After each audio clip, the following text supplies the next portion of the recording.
他敢跟上帝耶稣称兄道弟，曾与地狱撒旦拜过把子。他就是驱魔人约翰·康斯坦丁。可即便是这样的人物，也会有恐惧的时候。面对邪恶的基因魔在附近徘徊，修女玛丽的心理防线彻底崩塌。她果断选择牺牲扎康这个曾经的搭档，为他与怀中的孩子争取逃跑的最佳时间。枪声的回荡很快就引来了恶灵，在他的眼中，扎康比唐僧肉还要下凡。无奈之下，扎康只能与更强的恶魔签订契约。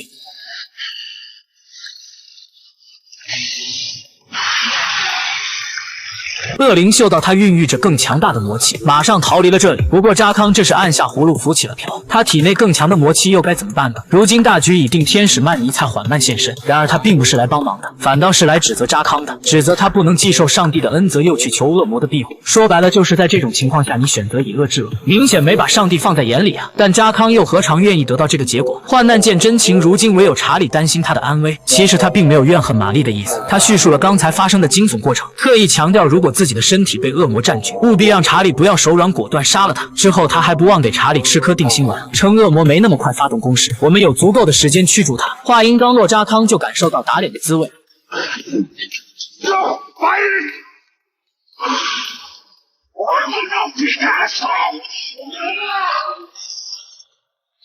上集提到泽德的身份非比寻常，他的背后还隐藏着更阴险的圣灵式字句。军团对他的灵视能力寄予厚望，不惜一切代价也要将他带回组织。押送的过程中，泽德突然开启了灵视，他看到玛丽关在笼子里不停地叩头赎罪，紧接着他逃出牢笼，五官流出鲜血。短短几秒钟，他便猜到扎康摊上事了，于是疯狂地用身体撞击着车尾门。押送者怕他逃走，便停下了车，准备再给打上一针让他老实点。而此时泽德将捆绑的双手绕回到胸前，等押送者开门，他便趁对方不注意突然冲出来，一击制服。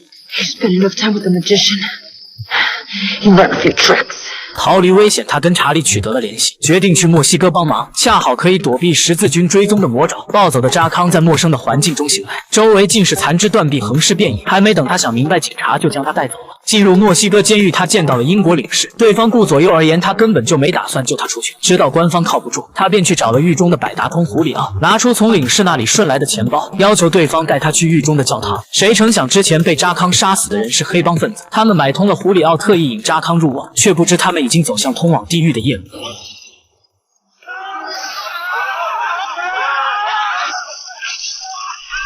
经此一战，扎康彻底秒变这里的王者。查理与泽德会合后去找了玛丽，其实玛丽也事出无奈，当时为了救无辜的孩子，他只能放弃扎康。但他得知扎康还没死时，他愿意使用灵魂出窍寻找扎康的下落。随后查理与泽德准备混入监狱，由于墨西哥政权混乱，监狱制度松散，泽德装扮成付费女郎，很轻松地进入了监狱。至于查理嘛，他利用自身无限复活的能力，主动去挑衅看门的狱警，就这样他也微笑着混进了监狱。可此时的扎康已经难以压制体内的恶魔，所以驱魔仪式必须在监狱里进行。画面一转，神秘人会见了英国领事。神秘人是邪巫团的成员之一，而领事充其量就是邪巫团的狗腿子。没有了利用价值，神秘人用嘴测量他的头围，好方便他伪装成领事出入监狱。很快他便装扮成领事的模样坐车赶来。随着扎康他们仪式的进行，刚赶来的神秘人也被无数毒蛇包裹。如今警卫察觉出他的身份，也为时已晚。其实他是在创世纪中诱惑亚当偷吃禁果的伊甸园之蛇拉哈什，之后他被邪巫团释放，作为回报帮他们扫除一切绊脚石。如今他改变了主意，准备助恶魔一臂之力，让他占领扎康的身体。此刻恶魔受到感应，开始发起攻势。扎康命令玛丽拿起金刚杵杀了自己。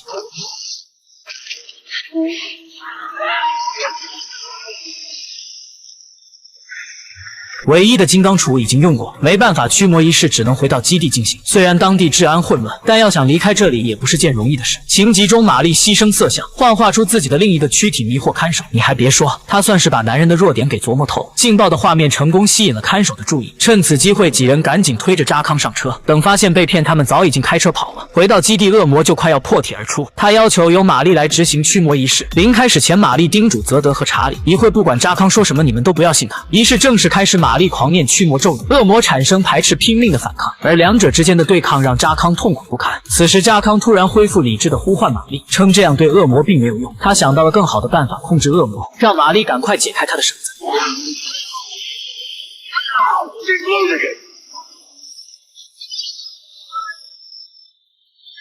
现在玛丽也没法辨认出扎康的真假，只能继续催动咒语，管他有用没用了。咒语应该是有效，受到折磨的扎康都开启了嘴炮攻击，将每个人的伤口上反复撒盐。彻底触动了几人的逆鳞。比如说玛丽是荡妇，遇到恶魔就去墨西哥做修女，说泽德跪着求她收留，其实就是为了躲避军团的追杀。轮到查理就骂得更狠了，说他就是个跟屁虫窝囊废，甚至连自己的宝贝女儿都保不住。不知他们是真的生气了，还是因为其他。三人情绪激动地加快了念咒的速度，最终扎康在挣扎中逐渐恢复理智，成功击退了恶魔，大家都很高兴。只有扎康阴沉着脸，因为他知道这只是黑暗崛起的冰山一角，将来的困难会不计其数。